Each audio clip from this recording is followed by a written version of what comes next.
I mean, what are your thoughts on life after death? Because again, I'm going to quote you, and I've got to try and find. I've got a whole list of quotes here. But you say life is a conduit through which energy in the universe passes. So, say a human, an animal, a plant dies. Where is that energy going? Yeah, I mean, it's what is life? I mean, that's a very good question, by the way. The answer is we don't really know. That there are two very famous books on the reading list. The reading list is immense. One is called What is Life by Erwin Schrödinger, which was a very famous book in the 40s that sort of predicted the existence of DNA, which was discovered later. A great friend of mine, actually, Sir Paul Nurse, who's got a Nobel Prize, who runs the Crick Institute here, or founded it in London. He wrote a book recently called What is Life, which is brilliant, from a Nobel Prize winning biologist. And he ultimately says that we don't really know, but you can pin some things down. So one, as you said, is it's something that happens. It's that there's energy, a flow. By energy, I mean, what do? We burn food in oxygen. And if we stop burning food in oxygen, then we die. So there's an energy in the way a steam engine does things. So there's that part of it. And then there's information. It processes information as well. So that's what we do. So there's an information component and an energy component. But the point is, it just at a fundamental level, it's no different to something like a computing device, in the sense that it obeys these basic physical laws, which are, there's got to be a source of energy, and you've got to be able to do things, and your structure remains and things like that. So that would imply that it's the same as if your iPhone will stop processing information if you take the battery out. Yeah. So it's dead. It's a dead iPhone then.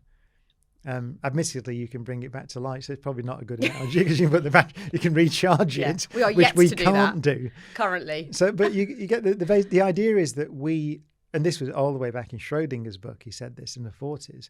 Life obeys the laws of physics, so it is part of the physical universe, and so therefore you don't have any. There's no conceivable way that your conscious experience can persist when the thing, the machine stops working. So, and that might sound harsh, but I would flip it round as we did before and say, isn't it remarkable that there's this kind of thing? It's just obeying the laws of physics, and the laws of physics are pretty simple. Yeah, there are only 4 forces of nature that we know of, and it all started out as hydrogen and helium 13.8 billion years ago.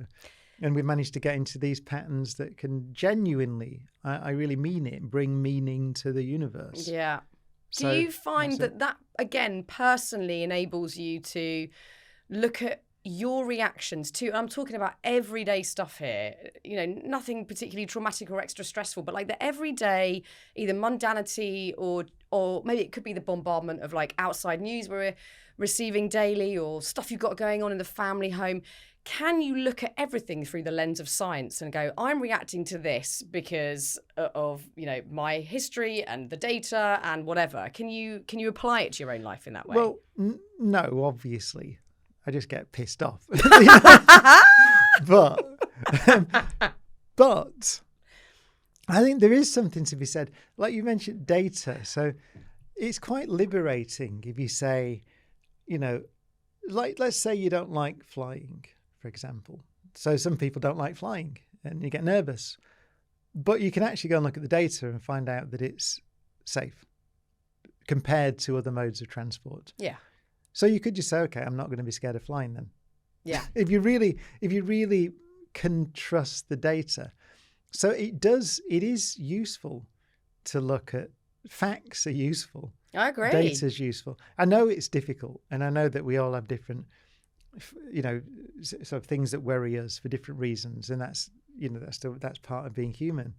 But you can kind of liberate yourself a bit from it. I agree. I think I don't deal with it so much now, but I had like really bad OCD at one point, and you have to apply logic and fact to it because it's so illogical. It's so like fantastical and over the top and enlarged at times that you need to have whether it's like photo evidence, fact, data that you've done this thing before, it's nothing bad's going to happen. Yeah. And treat yourself like a machine, like a computer. Yeah, because you are basically. It's a good question.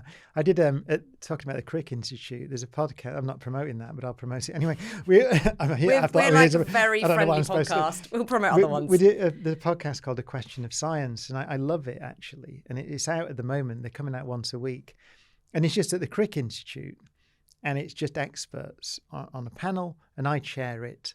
And the audience asks questions. So it's like Question Time, but with people who know what they're talking about, basically, is the difference. Yeah.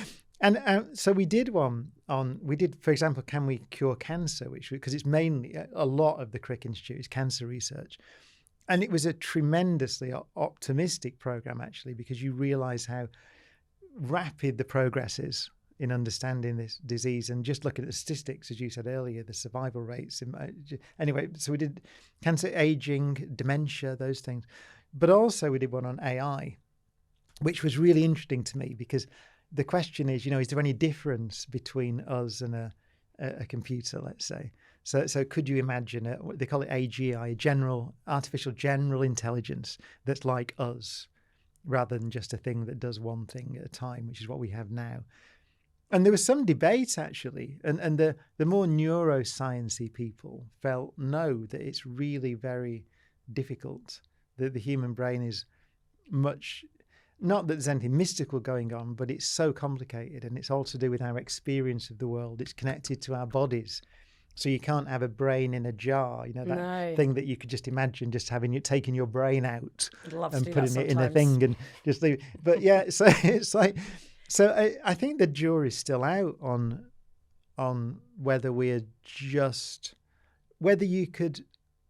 now, in our conversation, whether we could be having this in a big computer. Right? It's kind of are we living in a simulation kind of question. Yeah.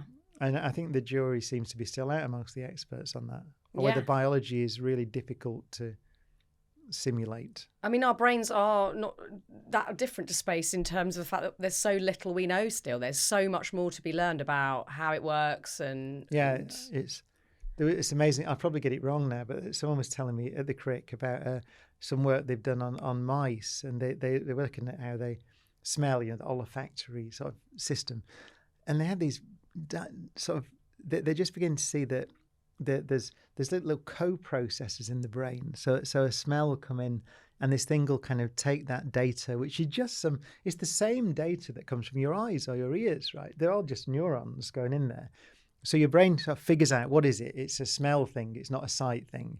And then what is it? And then what would that do? Where is it? So it sends some data to a spatial bit of the brain that is dealing with where it is, and how far away it is. And then another bit to, is it something you should not like, or like a reflex sort of thing? Or is it something that you use to build your model of the world? So is it telling you there's a forest around the corner or something like that? And it's so remarkable that they're just beginning to map out which bits of the brain do this and how they get the data and where they distribute it to. Yeah. And it was amazing to me, because you're right, we know a lot about it, but we don't know as much as we would like to know about it. No. It's like the universe, as you said, in that sense. Yeah, and we're living amongst, there's been bad, poor mental health forever, but it seems like, and that's the sort of thing that I'm deeply interested in, is people's mental health and how we can help ourselves better it. And we're still yet to crack that one, because we're up Schitt's Creek with that one at the moment. Yeah. I think it all comes back to what we were talking about earlier, that we've not figured out how to run a world, definitely.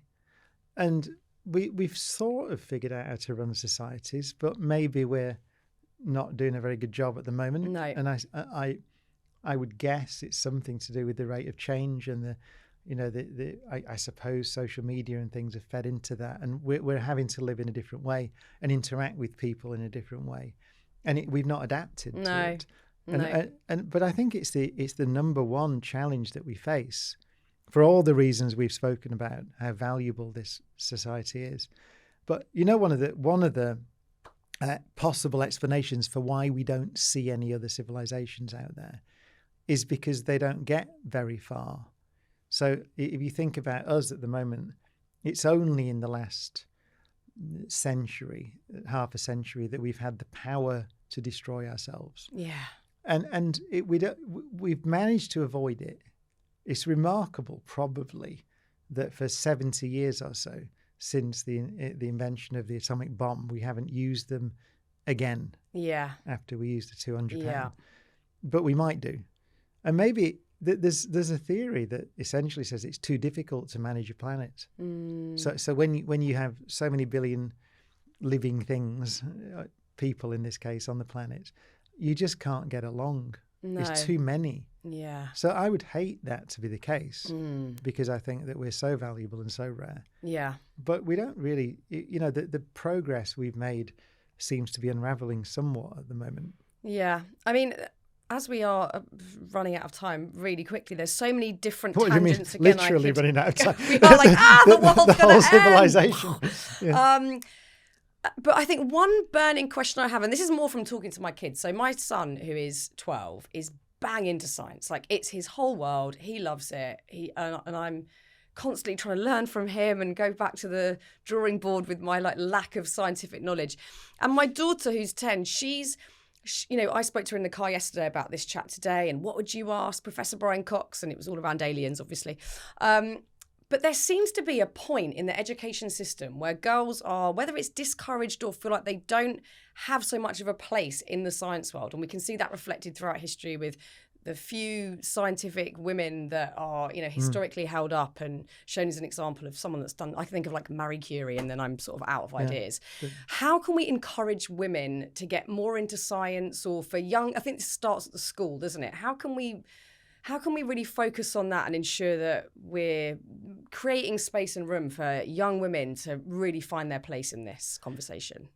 I think, as you said, we have to, and this applies to all fields actually, you have to, when a child shows interest in something, you've got to really make sure that you don't snuff out that curiosity, that you encourage it. And also, you're right that there's, what could it be that's preventing girls going into science?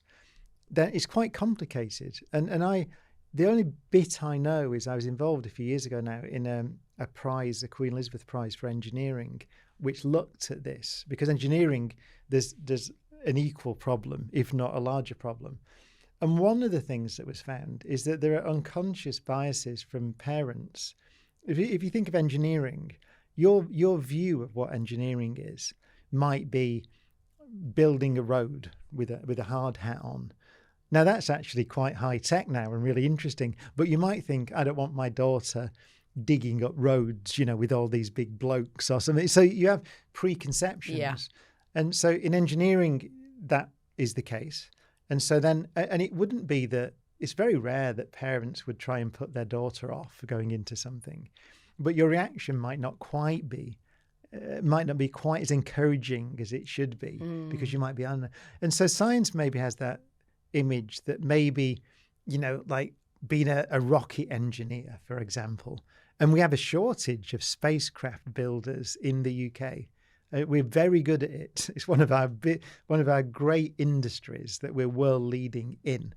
And we don't have enough people going into the industry. Wow. So it could be that if your daughter, you say which rocket building, you might have this unconscious image of a load of geeky blokes in a room, playing with computers or something. So that we have to make sure that teachers and parents don't transfer any lack of understanding of the career to their daughters in this case. Yeah. But it applies to sons as well. We try and let them do what they want to do and encourage them whichever way that they want to go. Yeah, yeah. And then you're right, and then you get into more complicated issues about career structures, which many industries have that, and that's true in academia as well.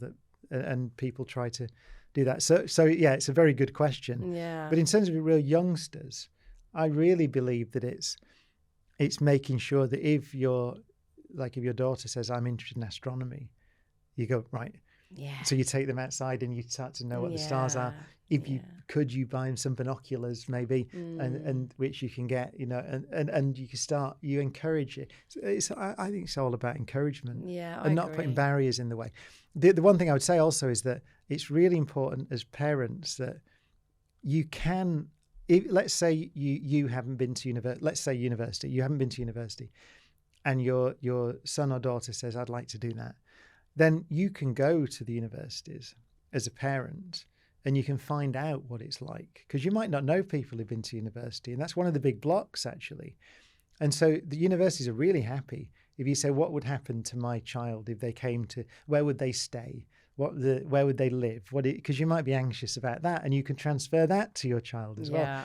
But all the universities and higher education colleges, all this, are really happy if you come and say, I don't understand this myself. Can you show me? And then you can provide encouragement, and you can begin to remove the blocks that might be there. Yeah, I think there's just some brilliant young women out there who are ready to change the world, and it's exciting. There are, you said about the scientists. So one of the questions I get asked a lot is, how do we know how far away the stars are? I got asked that in a school the other week. How do we know how far away the stars are? One of the most important measurements, it was a great astronomer called Henrietta Leavitt, who was the first to work out that there are some stars, they call Cepheid variable stars, but it allows you to work out how bright they actually are by looking at them. And she noticed that in the early part of the 20th century. That's the foundation. That work was used to prove that the Andromeda galaxy, which is our nearest neighbouring galaxy, is far outside the Milky Way. But it was her work. Yeah. So there are actually quite a lot of famous women in the history of astronomy, but also science. But as you said, it's usually Marie Curie. Yeah. But there's now I felt embarrassed that I couldn't think of any more earlier. I was like, I'm going to have to ask ChatGPT, because I need to know about more of them. The men you can list off, but the women, they're maybe harder to find. Maybe that's a slight block for young girls too. They're not seeing it in history. Yeah. But there are increasing numbers now. Yeah. Of role models. But you're right. It's just, the history of science. I said that it really did start modern science in 1600. Yeah. So those names like Newton and Einstein and, Galileo, they're men. But of course, we're talking about a society in 1600. Yeah. So there's part of that, I think, just historically, until you get to the 20th century, it was extremely difficult to be a woman.